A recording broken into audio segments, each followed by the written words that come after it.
2016년 카오스 가을 정기 강연에 오신 여러분 진심으로 환영합니다.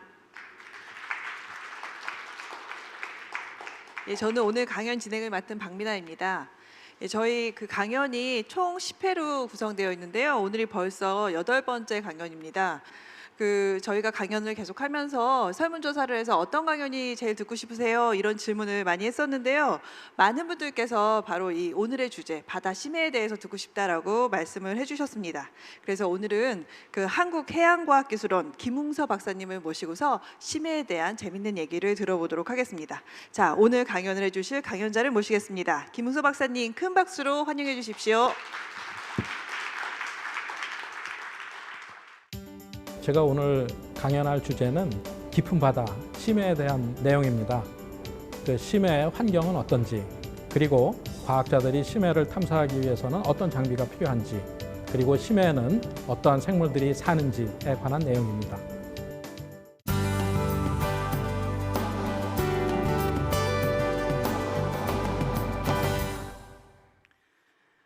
오늘 여러분들하고 같이 제가 이야기할 주제는 심해입니다.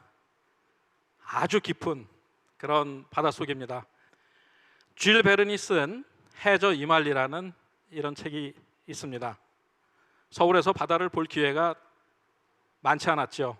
책을 읽으면서 간접적으로 바다에 대한 꿈과 상상력을 키워가던 그런 시절이 있었습니다.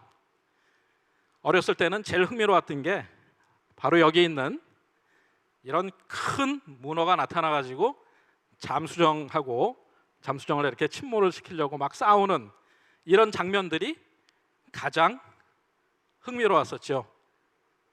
그리고 여기에 나오는 이 잠수정 이름이 노틸러스였고요. 여기 선장 이름이 세모가 아닌 네모였습니다. 그리고 여기 아로낙스 박사라고 해양생물학자가 나오는데요. 바다에 사는 생물에 대해서 모르는 게 없는 굉장한 분으로 제가 지금 기억을 하고 있습니다. 이 줄 베른의 해저 이말리, 이게 어렸을 때 바다에 대한 꿈을 키워왔던 또 하나의 계기였습니다. 자, 제가 과학자가 되고 난 다음에 어렸을 때 상상력을 발휘했던 괴물이 나오는 줄 베른의 해저 이말리를 과학자의 눈으로 다시 읽게 됐습니다. 과학자들이 가진 아주 안 좋은 직업병 중에 하나가 뭔지 아십니까? 옥의 티를 찾는 겁니다. 소설은 소설일 뿐 그렇게 읽으면 되는데 이 소설 중에 들어있는 과학적인 그런 사실 중에 혹시 오류가 있을까? 아주 꼼꼼히 읽었습니다. 읽고 여기에 해저 이말리 과학 산말리라는 글을 하나 썼는데요.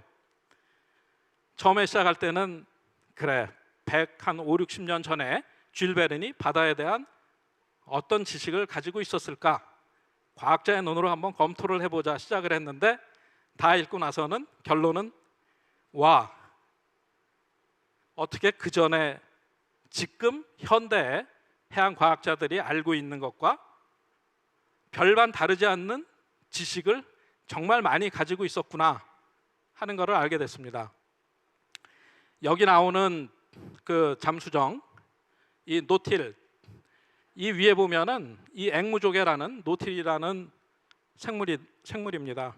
지금 우리가 보는 오징어, 문어 이런 것들의 조상격인데 현재까지 살고 있는 살아있는 화석으로 불리는 놈이죠. 얘 이름이 노틸인데 여기 보면은 이 격벽이 있고 여기에 공기를 채워가지고 부력 조절을 합니다. 지금 잠수정이나 잠수함들이 부력 조절하는 것과 똑같은 그런 원리로 부력 조절을 하죠. 사람들이 이 동물로부터 이 부력 조절하는 것을 배워서 지금 활용을 하고 있는 겁니다.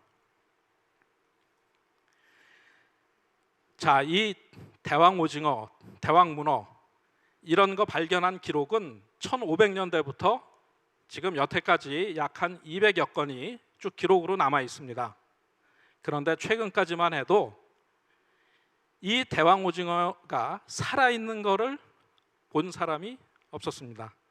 죽어서 바닷가에 밀려온 거, 죽어서 물에 떠 있는 거, 이런 대왕 오징어들을 발견을 했죠. 과학자들, 호기심이 많은 사람들이죠. 과연 이 대왕오징어가 살아있을 때는 어떤 모습을 보일까? 스페인 과학자, 일본 과학자, 여러 나라 과학자들이 이 대왕오징어의 모습을 찾기 위해서 심해 카메라에 먹이를 달고 깊은 바닷속에 넣어서 찍으려고 많이 노력을 했습니다. 그러다가 2006년 일본 과학자들이 드디어 이제 살아있는 대왕오징어의 사진을 찍게 됩니다. 여기 있는 이 모습인데요. 불과 10년 전입니다. 길이는 약 7m 정도가 되고요. 여태까지 발견된 대왕오징어 중에 가장 길이가 긴 거는 거의 20m가 됩니다. 그 대왕오징어의 눈 크기만 보더라도 이게 직경이 한 40cm쯤 됩니다. 학생들이 농구할 때 쓰는 농구공 직경이 한 25cm쯤 된다 그래요. 그 농구공보다 더 큰 눈을 가지고 있는 이런 것들이 바다에서 우리 상상력 속에 있는 괴물이 아니라 직접 살고 있다는 거죠. 자, 바닷속에 우리가 모르는 이런 신비한 그리고 또 아주 재미있는 이런 생물들이 굉장히 많이 있습니다. 지금부터는 이제 여러분들이 심해로 가시기 전에 과연 심해란 이게 어떤 환경인가 하는 것을 먼저 알아보도록 하겠습니다. 과학자들은 대체로 대륙붕 수심 한계 약 한 200m 정도 되는 이거보다 깊은 곳을 심해라고 얘기를 합니다. 그리고 전체 바다 중에 수심이 200m보다 깊은 이 심해가 약 한 90% 정도 차지를 합니다. 빛이 없는 암흑의 세계, 깜깜한 곳이고요. 냉장고 속보다 더 추운 그런 곳입니다. 그리고 무시무시한 압력이 내리누르는 그런 곳이고요. 그래서 생물이 살기에는 그다지 좋은 환경은 아니다. 이게 바로 심해 환경의 특징인데요. 각각 특징에 대해서 알아보도록 하겠습니다. 자, 우리가 이거는 지금 바다의 단면을 보여주는 건데요. 보시면은 수심 한 200m, 제가 아까 해양 과학자들이 이야기하는 심해의 기준이 200m 정도라고 말씀을 드렸죠. 이 200m보다 위에 여기를 우리가 유광층, 빛이 있는 그런 층이다라고 해서 유광층이라고 이렇게 얘기를 합니다. 여기는 햇빛이 잘 투과가 돼서 식물 플랑톤이나 이런 것들이 광합성을 할 수 있는 그런 환경이고요. 여기에서 이제 조금 깊어지면서 한 1000m쯤 내려가면은 이제 점점 어두워지다가 깜깜해집니다.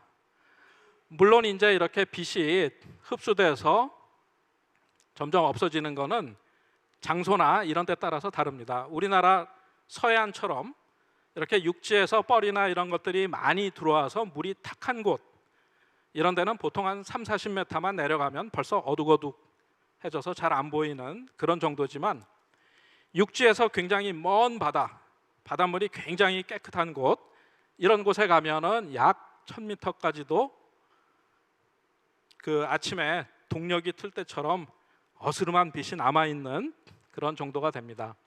우리가 바로 이곳을 빛이 약한 층, 그래서 그 박광층이라고 하고 약하다고 해서 뭐 약광층, 빛이 빈약하다고 해서 빈광층 이런 여러 가지 용어를 씁니다.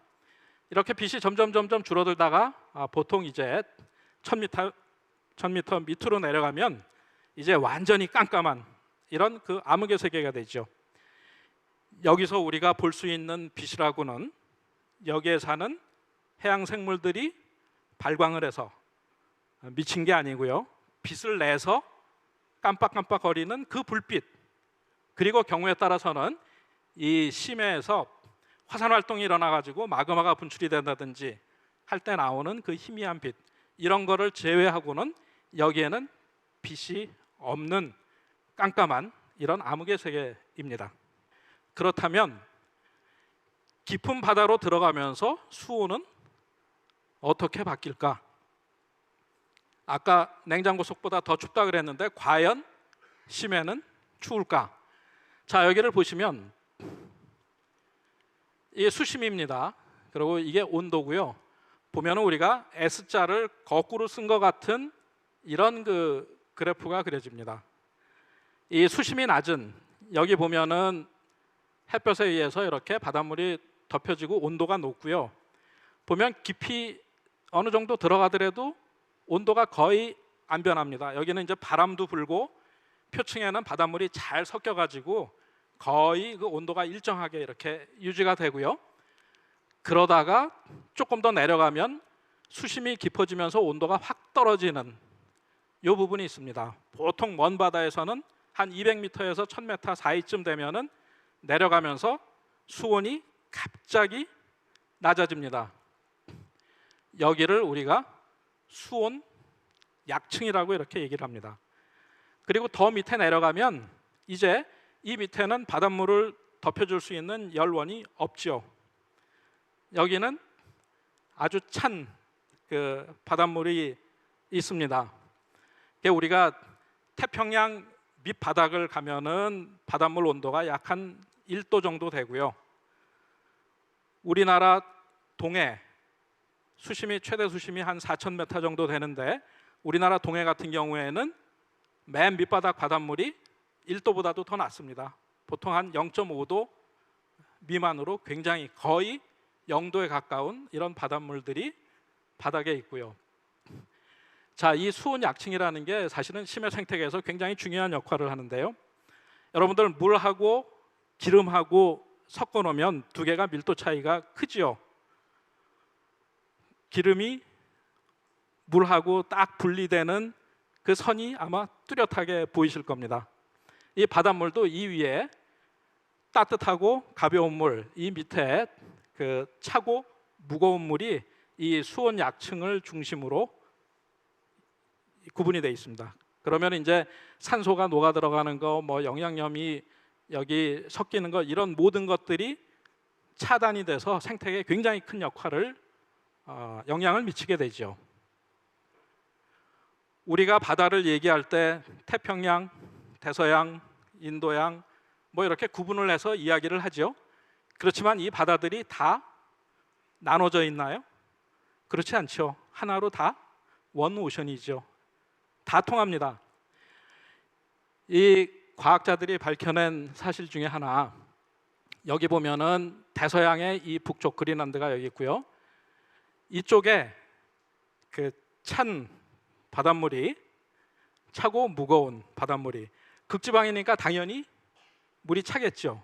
그러고 거기에 이제 바닷물이 얼면 얼음이 만들어지는데 그 얼음의 맛이 어떨 것 같습니까? 바닷물이 얼었으니까 짜겠죠 라고 생각하시면 틀린 겁니다. 바닷물이 얼 때 소금은 빠져나가고 물만 얼거든요. 자, 여기서 이제 극지방에 가면 막 빙산들도 많고 그런데 바닷물이 얼 때 빠져나간 소금이 많이 들어가 있으면 바닷물이 무거워지죠. 차니까 더 무겁죠. 이 무거운 물들이 아래쪽으로 가라앉습니다. 가라앉으면서 물을 밀어줘요. 즉 여기 보시면은 전 세계 바다를 큰 흐름에 이 해류가 흐르고 있는데 한 바퀴 쭉 돌아오는데 약 한 1000년 정도가 걸립니다. 여기서 이제 밀어준 물은 바닥으로 쭉 흘러가지고 대서양을 따라서 와서 남극에서 가라앉는 물하고 합해가지고 하나는 인도양으로 가서 표층으로 이제 솟아오르고요.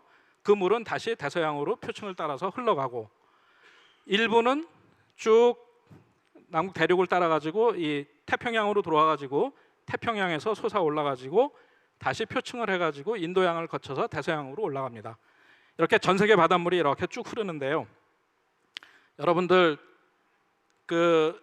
지금은 이제 꽤 된 것 같은데 혹시 투마로우라는 영화를 보셨습니까? The Day After Tomorrow라는 그 영화가 우리나라에서 투마로우라고 이제 상영이 됐는데 거기 보시면 아마 여러분들이 의문을 가진 그런 장면이 있었을 거예요. 지구 온난화라는데, 지구가 더워진다는데 뉴욕의 자유의 신상이 꽁꽁 얼어가지고 있는 장면들 기억나시죠? 포스터에도 있고. 아니 지구 온난화인데 지금 잘 살고 있는 뉴욕에서 왜 빙하기 같은 이런 개와 이거 과학자들 순 엉터리 아니야? 그런 생각을 하실 수가 있을 텐데요. 자, 이 바다가 그 설명을 해줄 수가 있습니다. 자, 여기서 이 극지방에서 이런 큰 흐름을 가지고 있다고 그랬는데 지구 온난화가 돼서 극지방의 얼음이 녹습니다. 그럼 바닷물의 염분이 어떻게 될까요? 염분이 떨어지죠. 그리고 바닷물 수온도 올라가죠. 그 얘기는 바닷물이 예전만큼 무겁지가 않다는 얘기고요. 바꿔 얘기하면은 이런 컨베이어 벨트를 밀어줄 수 있는 그런 힘을 바로 여기서 받았는데 이 모터가 힘이 약해졌다 이거예요. 자, 이런 흐름을 잘 못 해주면 여기 보십시오. 영국이 여기 있는데 영국 가보신 분들은 우리나라보다 위도가 훨씬 높거든요. 저기 뭐 하얼빈이나 이쪽하고 위도가 같은데 영국의 겨울 날씨가 어떻습니까? 우리나라보다 훨씬 따뜻하죠. 왜 따뜻할까? 이 대서양의 그 북미 대륙 동해안을 보면 이 멕시코만에서 쭉 위로 올라가는 멕시코 만류라는 해류가 있습니다. 여기에서 엄청난 양의 열을 가지고 이 북미 대륙의 동해안을 따라서 대서양을 건너서 영국 있는 이 위까지 쭉 올라갑니다. 해류가 이렇게 따뜻한 열을 가지고 올라가니까 영국이 겨울에도 더울 수가 있는 거죠. 그런데 지구 온난화가 돼서 여기서 빙하가 녹고 이 흐름을 밀어주던 이런 동력이 약해지면 이 멕시코 만류 이것도 힘이 떨어져서 약해지겠죠.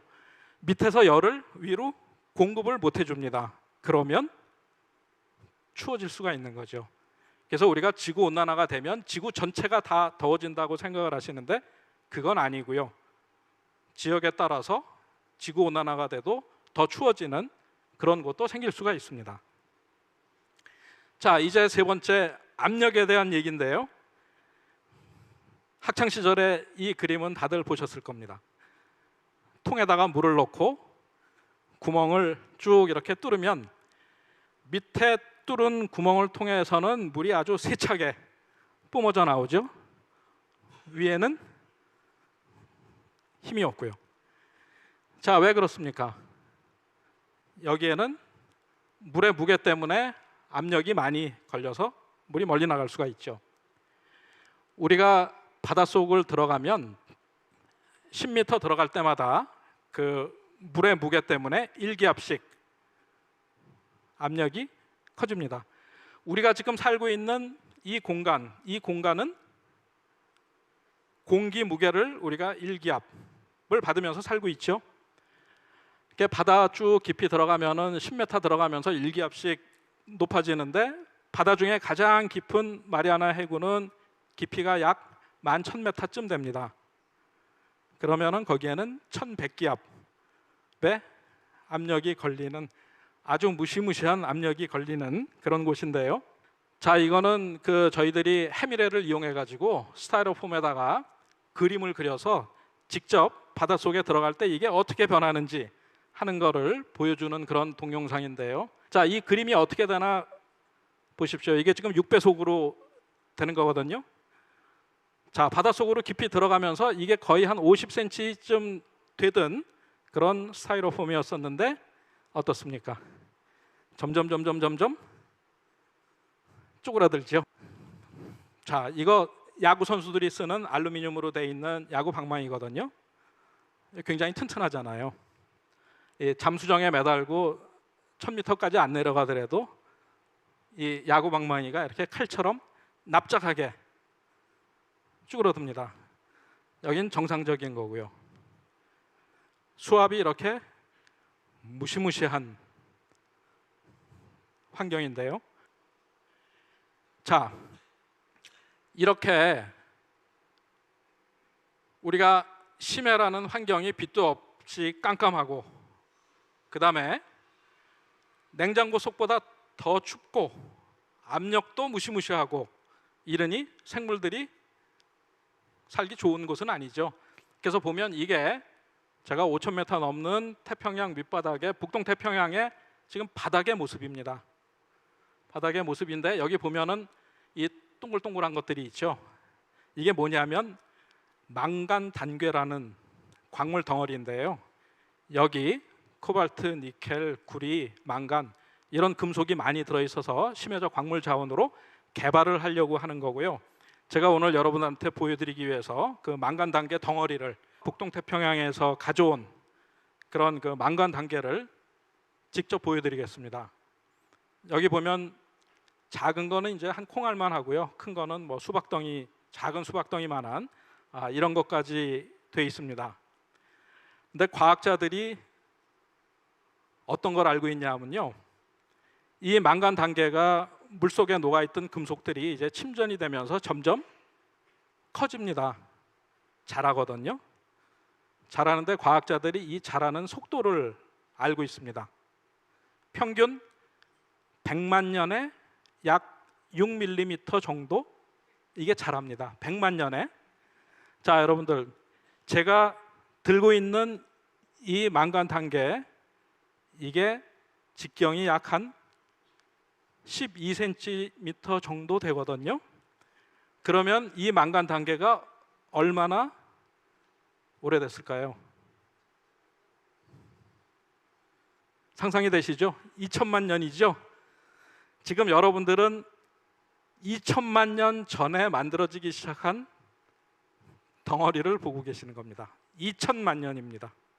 자, 그러면 이 생물들 많지 않은 거는 그런 이유들이 있겠죠. 그리고 또 하나는 심해에는 생물들이 많지 않으니까 그 얘기는 먹이도 많지 않다는 얘기죠. 먹을 게 별로 없습니다. 그러면 심해에 사는 생물들은 도대체 뭘 먹고 살아? 여러분들 지금 11월이죠. 이제 얼마 있으면 첫 뭐가 올까요? 눈이 내리겠죠. 여러분들 깊은 바닷속에도 눈이 내리는 사실을 알고 계십니까? 이 심해 무인잠수함 해밀의 이 카메라에 찍힌 이게 심해 바닷속인데요. 보면은 하얀 점들이 많이 보이시죠?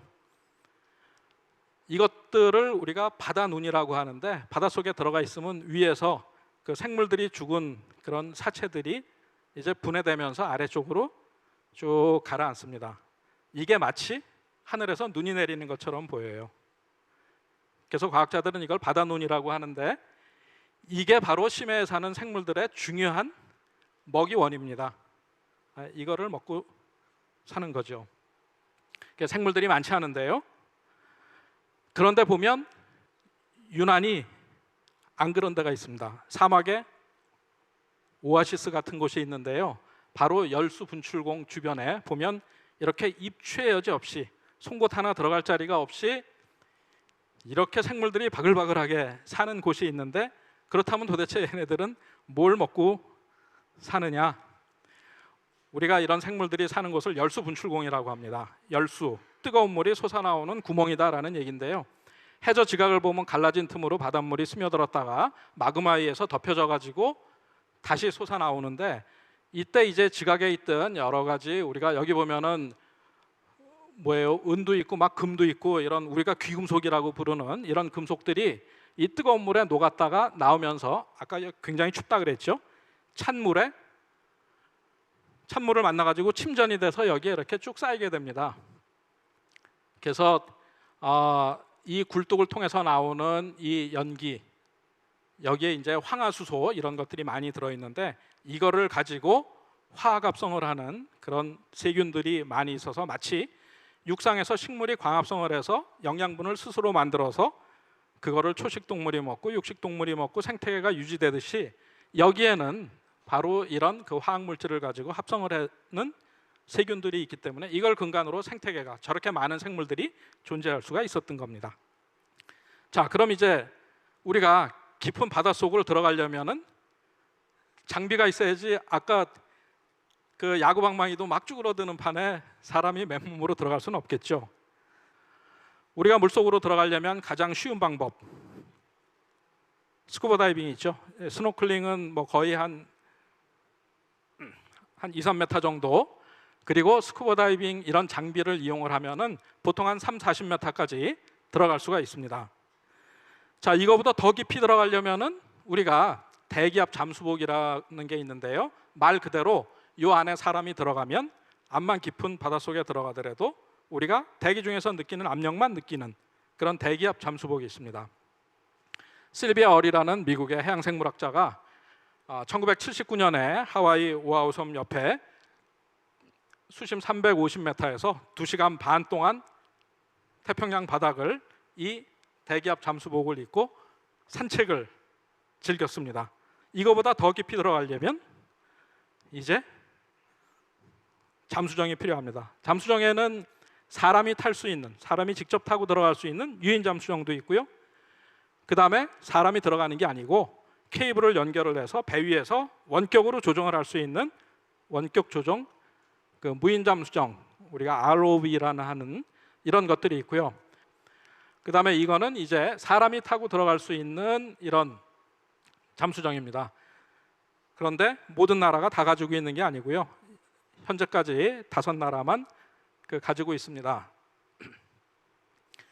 미국이 가진 엘빈, 프랑스가 가진 노틸, 러시아가 가지고 있는 미르, 일본이 가지고 있는 신카이 6500. 자, 이 여러 가지 잠수정들을 보면요, 우리가 11,000m까지 들어갈 수 있는 그 ROV, HROV 같은 것들이 있었는데 아쉽게도 이게 바다에서 하는 일이라는 게 잠깐 사이에 이런 고가의 장비들을 잃어버릴 수 있는 그런 환경이 굉장히 많습니다. 파도도 치고 해왕이 안 좋으면. 여기 있는 가이코하고 네레우스, 이 미국 우주해양연구소에 가지고 있는 이것들은 지구에서 가장 깊은 바다까지 들어가서 과학 탐사를 할 수 있는 장비였었는데 지금은 잃어버렸습니다. 그래서 없고, 중국이 최근에 2012년에 7,000m 넘게 들어가는 좌우룽 심해 유인 잠수정을 만들어서 요새 해양 쪽에 굉장히 많은 투자를 하고 있습니다.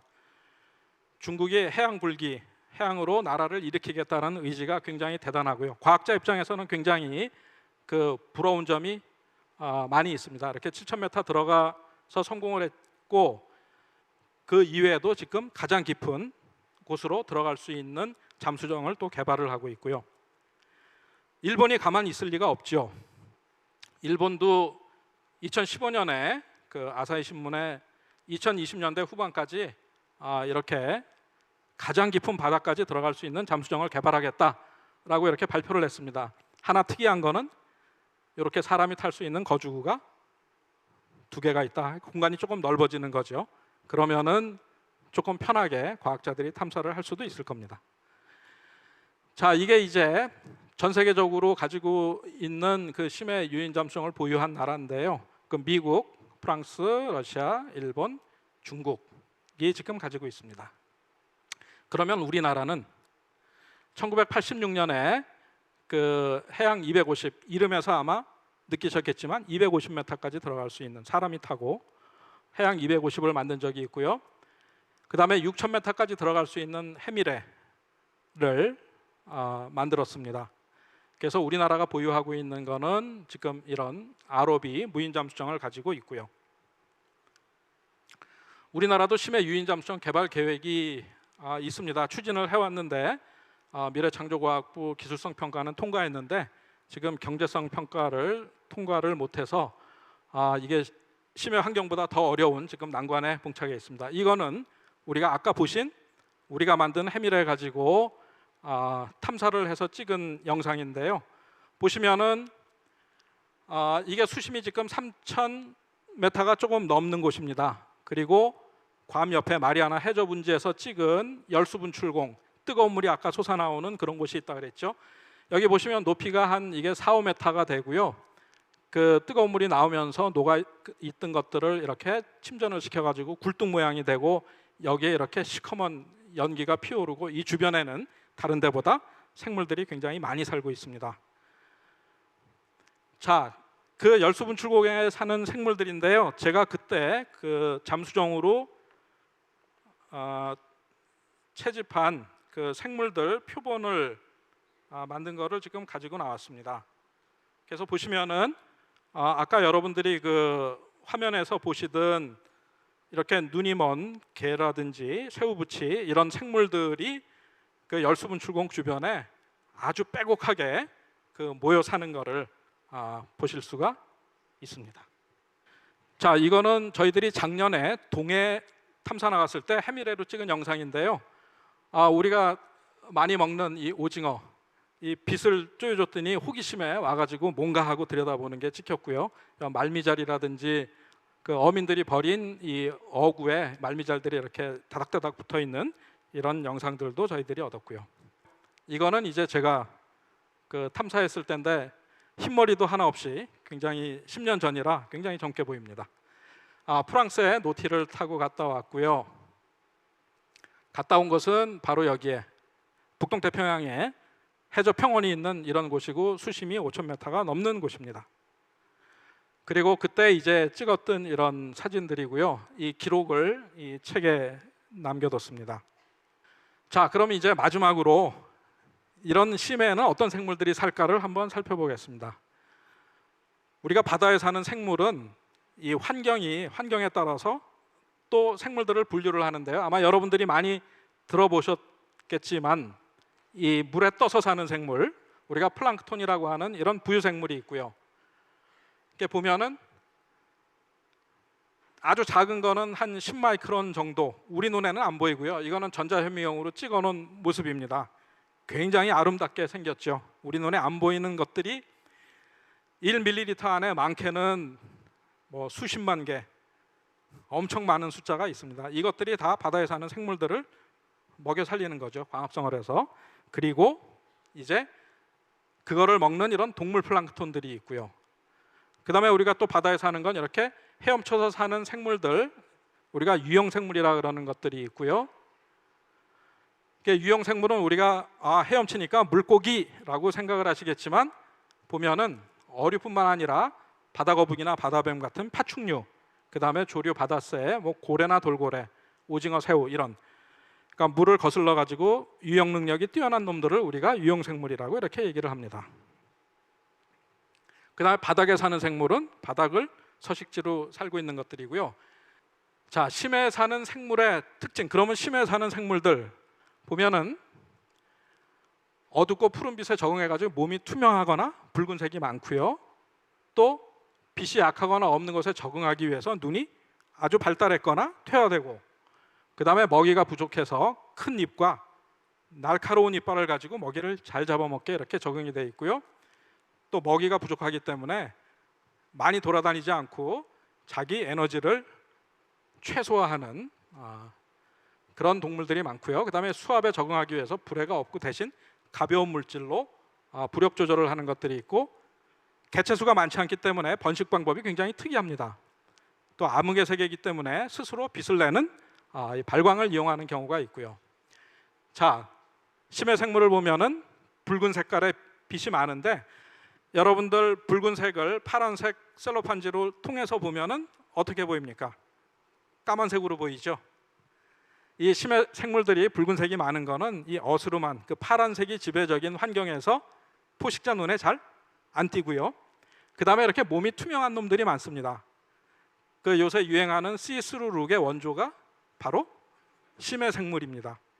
여기 보면은 속이 다 들여다 보이죠. 포식자 눈에 잘 안 띄게. 자, 그 다음에 이제 빛이 약하거나 없는 곳에 적응하기 위해서 눈이 진화가 됐거나 퇴화됐는데요. 이거는 제가 탐사할 때 찍은 건데 보면 달걀 귀신처럼 머리에 눈이 없습니다. 심해는 빛이 없기 때문에 눈이 있어도 볼 수가 없죠. 퇴화된 것들이 많고요. 그렇지만 이제 어스름한 빛이 있는 곳에 사는 놈들은 여기 보는 윈테리아처럼 이렇게 아주 렌즈가 우리가 그 돋보기로 이렇게 태양 그 빛을 모으듯이 이렇게 잘 발달한 놈이 있고요. 얘 보면은 눈이 이게 눈이 아니고 위를 볼 수 있게 이게 눈이 돼 있습니다. 헤엄을 치다 보면은 깊은 곳에 사는 놈들은 저 빛이 위쪽에 있죠. 그래서 앞을 보는 게 아니라 위쪽을 보게 이렇게 그 적응해 있는 놈들이 있고요. 그 다음에 이제 보면은 이래서 괴물들 얘기가 많이 나오는 겁니다. 보면은 이빨이 마치 독사처럼 이렇게 돼 있고 입이 크기도 하고, 우리가 흔히 보는 아구도 이게 입이 엄청 크잖아요. 자, 먹이가 없으니까 입이 크면 그만큼 자기가 잡아먹을 수 있는 먹이가 다양해지죠. 최소한 자기 정도 사이즈가 되면은 입이 크면 잡아먹습니다, 심해 생물들은. 그리고 또 한번 먹이를 물면 놓치지 않기 위해서 이빨이 굉장히 날카롭고 안쪽으로 다 휘어져 있고요, 먹이가 도망가지 못하게. 그 다음에 이제 이 세다리 물고기를 보면 먹이가 없는데 먹이 찾아서 돌아다니면 그것처럼 바보 행동이 없겠죠. 기껏 돌아다녔는데 먹이를 발견 못하면 에너지는 에너지대로 쓰고, 얘는 해류가 이렇게 흐르는 쪽에 머리를 두고 가만히 기다립니다. 해류가 먹이를 가져와서 입 앞에 오면 잡아먹으면 되죠. 그러면 자기가 에너지를 안 들이고도 먹이를 쉽게 잡아먹을 수 있죠. 자, 그 다음에 이제 수압에 적응하는 건데, 아마 블러피쉬나 이런 거는 이게 공기 중에 갖다 놓으면 이렇게 완전히 그 아주 웃음 모양으로 되는데요, 알루미늄 야구방망이처럼 그렇게 튼튼할 필요가 없는 게, 오히려 심해에 사는 생물들은 자기 몸 안에 그 수분을 더 많이 가지고 있습니다. 우리가 압력에 문제되는 거는 기체죠. 이 불에를 가지고 있는 물고기처럼 기체가 있으면 압력이 오면은 부피 변화가 굉장히 크죠. 눌릴 수가 있는데, 물이라든지 아니면 고체 이런 것들은 압력이 커도 그렇게 부피 변화가 없죠. 그래서 오히려 연하게 물을 많이 가지고 그래서 수압에 견딘다. 그리고 상어들 보면은 이 부력, 그런 부력 조절은 어떻게 하느냐, 이 간이 자기 몸의 한 4분의 3 정도까지 되는 상어들도 있어요. 우리가 간유구를 먹잖아요. 그 안에 지방 굉장히 가볍습니다. 그 가벼운 물질을 많이 가지고 자기 부력을 조절을 할 수가 있는 것이고요. 자, 그 다음에 이제 암흑의 세계이기 때문에 이게 마지막 슬라이드인 것 같습니다. 그 빛을 이용한다. 보면은 이제 심해 아기 같은 경우에 여기에 랜턴 같은 걸 달아서 빛을 내서 먹이가 호기심에 오면은 잡아먹거나, 아니면 서로 자기네들끼리 의사소통을 하거나, 또 이 빛해파리 같은 경우에도 이제 빛을 내는데요, 이 빛해파리가 빛을 내서 빛해파리가 아니고 머리빛, 우리 빗살무늬 토기할 때 그 빗살무늬에 이 선모들이 많이 나가지고 빛해파리라고 하는데요, 이런 것들은 여기서 빛을 내는 게, 우리 저 유흥가에 가면은 네온 사인들 막 반짝반짝하는 것처럼 그런 빛을 냅니다. 왜? 여러 가지가 있죠. 서로 자기네들끼리 인식도 하고, 뭐 먹이를, 얘네들도 이제 이 쏘기 세포 같은 것들이 있어가지고 유인을 해서 먹이도 잡아먹고. 자, 심해에 사는 생물이 우리가 보면은 뭐 이상하게 생겼다라고 하지만 사실은 가장 이러한 환경에서 잘 적응해서 살 수 있게 지혜롭게 적응한 그런 결과입니다. 경청해 주셔서 감사합니다.